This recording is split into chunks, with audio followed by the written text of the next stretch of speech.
Matthew Stafford had a field day to Nacua, going 10 for 11 for 130 yards targeting him. It was the 5th career 10-catch, 100-yard game for Nacua. And with that, it's time for Wideout Wednesday. Dan and Hawk, take us inside what worked for this Rams offense. As fun a tape to watch from week one as anybody. And I love the fact that Sean McVay takes maybe lesser threats to open up their greater threats. First clip. 12 personnel. We have 2 tight ends on the field. That's 1 back, 2 tight ends. Now what that does, you match with 3 linebackers. Advantage if I'm a pass game, me. Number 1 is going to be that the tight end starts inside, and that puts Puka Nacua outside. That's the corner. So initially, that corner is going to be matched up against Puka Nacua. But what Sean McVay does is motions that tight end out. Once that tight end goes out, so does that corner. Now advantage offense. I have Puka Nacua more than likely matched up in man or in the area of a linebacker. You're going to be a seam throw from the top of the numbers, a beautiful completion, quarterback to wide receiver. And I love it because Sean McVay is incredible at leveraging the slot with all of his wideouts. So the seam route for this slot, why it's the seam route? The top of the numbers to the 2 yards inside of the field. The reason why that's called the seam from Kyle Shanahan is that if that quarterback is disciplined enough to hold this free safety with his eye, which you watch Matt Stafford, he's one of the best in the league at doing so, it is impossible for this safety to get there in enough time to blow up your wideout. And you're talking about Stafford holding the eyes. This is a beautiful angle. You'll see Matthew catch it. He's going to stare to move that safety and then watch the timing of the throw. You want this seam ball to Hawks point, top of the numbers, about 18 to 22 yards. Stafford's already throwing the football. Puka's not even looking for the football, but that trust and understanding of landmarks and locations, a huge part of that offense. Beautiful job of getting the matchup on the linebacker. Okay, number 1. Number 2, you got the 2 tight ends once again. Here's those tight ends. They're stacked at the tackles. Okay, now you have Puka Nacua early on matched up against Stingley. The best corner of one of in football, playing that wide receiver. There comes that motion again. Tight end goes from inside out. What happens? They all kick. Now Stingley's going to play the tight end. I've wasted the best corner in football. He no longer matters. Then I'm going to get Puka Nacua matched up on a secondary or safety player, not the corner. Me, advantage offense, quarterback underneath center with the play action, which is what I love. And what I love is that when it gets into trips, right now, he is going to do a great job of showing all go. All go special out of a 3x1 is seam, go, and a crossfield from number 3, right? Now, if you watch this whole defense, safety included, is reacting to go to the seam. The nickel corner is also reacting to the seam, but watch what Puka does here. He does an incredible job of showing seam to the very last minute, and the timing of this throw between Stafford and Puka makes it impossible to react. And that's a great job of play design by Sean McVay of getting the matchup advantage of taking Stingley off of Puka, covering the tight end with him, and then there's that snap off. Here you got that triple set again. Quarterback underneath the center. This is a huge part of their offense. I love the fact that here comes this inside-out motion with Tutu Atwell. You get that speed pushing vertical down the field, and everybody once again is going to think what? All go special again. So if you pause it right here again, it's going to look like crossfield, seam, go. Sean McVay is incredible at that, and with the motion outside, to your point, Dan, it makes a defense think. I also think it being Tutu Atwell matters because now this secondary and this safety player, on top of thinking all go special, that's their speed guy. He's like, I gotta get depth because of the vertical push. It's why they're so good, because they want everything to look the same. Look at this. At the same time, they're thinking all go special, and then at the last minute, it's all gonna break. Because initially we would sit here and say, this is bad spacing for a pass game, unless you have the details of separation at the break point. Now watch what happens. Smith goes to the corner, dig inside. Look at this throw from Stafford to Smith. Big time play, because what you did to the defense was you showed them something different. You motioned out. Now they're thinking, and they're thinking, how do we react to this motion and this formation change? And at the same time, it makes them rely on their instincts, which is to say, oh, this is all go. This is all go. Look, last minute it changes. How deep they get before that route break off. I mean, that is such good detailed coaching. It's design, it's the details, the timing of the throw, and that is something to pay attention to for this offense. That 12 personnel grouping with Stafford underneath and how they use those tight ends to create the matchup advantages for their 2 big-time receivers. Good offense is not a coincidence. And you have some news for some wideouts as well. Let's talk about Green Bay. Well, Laura, the Packers officially have extended their wide receiver Christian Watson, who's still rehabbing from a torn ACL and expected back later this season, to a 1-year, $13.25 million extension. That means he doesn't have to worry about anything other than rehabbing his knee coming back later this season. Green Bay did right by him, and he takes the security of being back in Green Bay. Very rarely do you see teams give extensions to player rehabbing torn ACLs, but that's what the Packers did in this particular case. Meanwhile, the Falcons are expecting to have Drake London on Sunday night against the Minnesota Vikings. The Falcons head coach, Raheem Morris, said today that he expects that London will be out there. When the Falcons practiced, London was out there, as was Darnell Mooney, who missed last week's opener. That's a good sign for the Falcons. And just a short time ago, the 49ers head coach Kyle Shanahan said that Brock Purdy could miss, quote unquote, multiple weeks with his left shoulder and toe injury, and that he's now a long shot to play Sunday at New Orleans against the Saints. And that means we are looking at the real possibility that Mac Jones, who signed with San Francisco during the offseason, is going to wind up making his first start with the 49ers, and we're finally going to get to see what it's like for Mac Jones to operate a Kyle Shanahan-led offense. Yeah, a reminder that, of course, they ended up getting Trey Lance when they made all those trades to get the third pick instead of Mac Jones, but the rumors were they would get Mac Jones. Anyway, that aside, your reaction, Field, to seeing that maybe Brock Purdy's out for a while. Okay, two things can be true at once. I'm not sure there's an offense that's better equipped to bring the second quarterback in and keep things afloat like San Francisco is. A reminder that Nick Mullins has the second most passing yards in an NFL quarterback's first 16 starts in league history, only behind Patrick Mahomes. That, of course, was operating under Kyle Shanahan.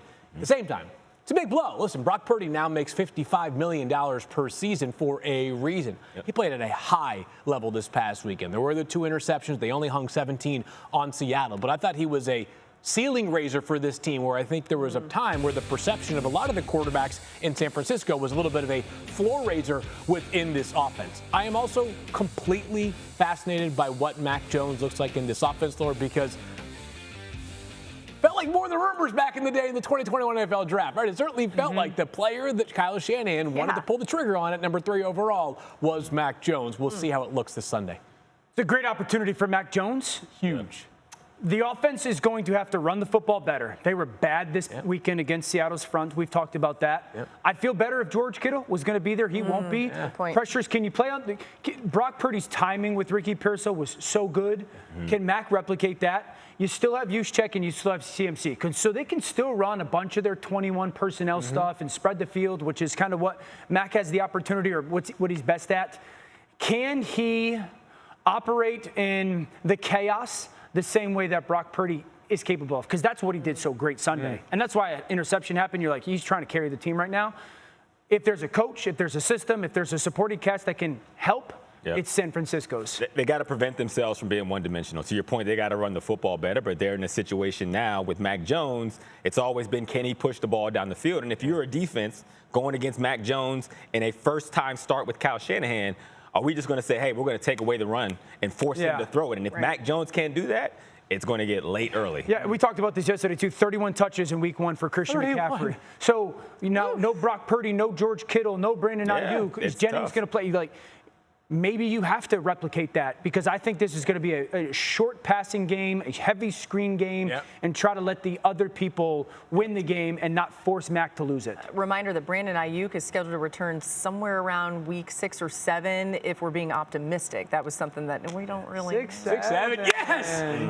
A lot of 6, 7 talk. My kid said it's not cool anymore. It's not cool anymore. No one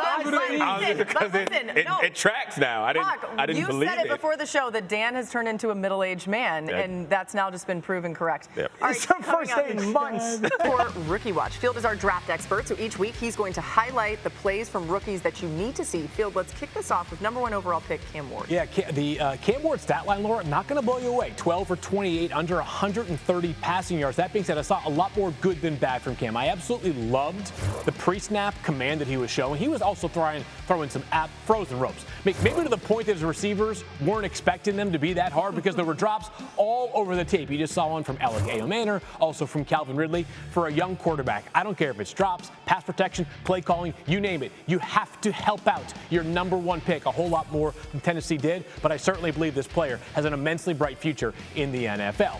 5 picks after Cam Ward went was Ashton Genty, of course, to the Las Vegas Raiders.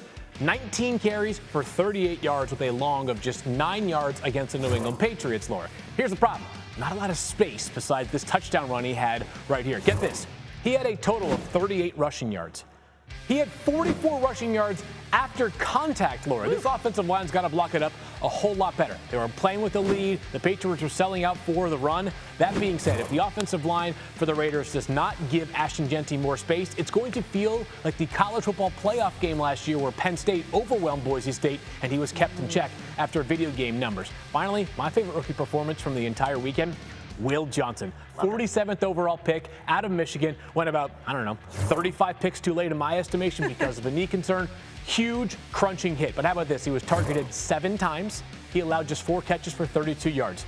This play was actually called off because of a penalty that was way far away from the play, but the natural ball skills from Will Johnson, he was excellent. I hope this guy goes on to become an all-pro because you and I were there in the green room in Green Bay April 25th this past year. He was the last player remaining. Yeah. That's always a difficult spot to be in. This kid is way better than the 47th overall pick, and the early returns are very, very good. Yeah, it felt like he didn't necessarily need a chip on his shoulder because he's already so talented, and then that probably gave him a little chip. Ooh, maybe a gigantic play on the field, exactly. New on NFL Live, Aaron Rodgers spoke just an hour ago on his matchup with the Seahawks this week. Yeah, I don't think I was moving that well, so I think I ran kind of into at least 1 or 2 sacks, so I got to do a better job of using my legs. I might be old, but I still feel like I can move around pretty good, and I wasn't moving the way I usually like to move. So I thought the protection was good for the most of the game. There's a couple of fundamental things to clean up, but Pat's, take care of those guys, and I just got to get the ball out.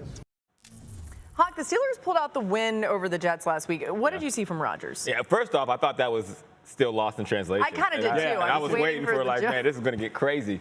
But when I watched Rodgers last week, I saw a quarterback who was still trying to settle into a new environment, right? Like, there were some plays out there that I feel like he left out there that were uncharacteristic of Rodgers. You'll see in this one, you're going to have a corner route off of play action, which we know the offensive coordinator likes to do, but he's so focused on the pocket around him that he misses this throw. Right? Because I feel like he's a little spooked by the protection. Sure. They had some protection issues specifically at the left tackle position. He has to throw it away. Next, you're going to see a crossing route from DK Metcalf, which he's going to hit, but watch how late. It's open now. But he's so worried about where there's going to be leakage, and there's not any, that he gets to it late. It's still a big play, but typically you see Aaron Rodgers make that throw a lot earlier. Lastly, this is a 3rd and 15, fourth quarter. It's a big play. You got a bender against 2 really wide safeties that Aaron Rodgers can make that throw in his sleep, but he doesn't stand in that pocket, and he doesn't trust the protection, so he misses it down the field. Again, uncharacteristic of one of the best quarterbacks, most talented quarterbacks in NFL history. I feel like it's a product of him still settling into a new environment. Yeah, I think the question for the Steelers is going to be, is that the question, like the reason why?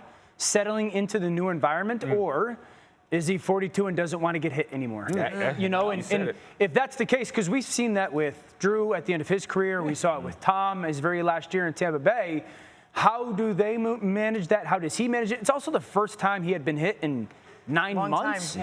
So there is just a little bit of shaking that off and getting your eyes back to that game speed. And to your point, at 42, just so the viewers understand, it's not necessarily you don't want to be hit because you're scared to get hit. Right. When you get hit at 42, it's different than getting hit at 22. You're going down for a while. It's going down, and it could hurt. And not only hurt, like, you could be out of games for a long time. There's a reality you don't want to get hit. So it's more preservation. Yeah, you don't want to get hit because you're like, I don't want to get beat up so bad that I can't play in November, December. It's hard to rehab at that age. However, I did think he moved a lot better on week 1 than he did last year. And the Steelers were able to tap into that with some of their play calling. Rodgers, in 3 separate play-action designed bootlegs, was 3 for 3, 45 yards, 3 touchdowns in week 1. So they were highly effective.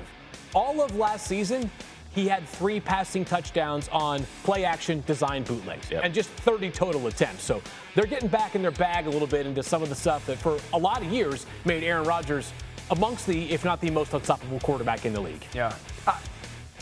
I kind of lean towards Field a little bit with what I saw. I thought he moved really well. What's more encouraging? The moving or the fact that he was still a little bit timid? Yeah. Or what's more, is it more encouraging that he moved well or discouraging that he's still kind of settling in and playing? Yeah, and I think it's conversations with the offensive line, like him owning up and being like, I got to be better for you guys. I think that'll help the offensive line be like, all right, like we have to give him a fraction of a second longer as well.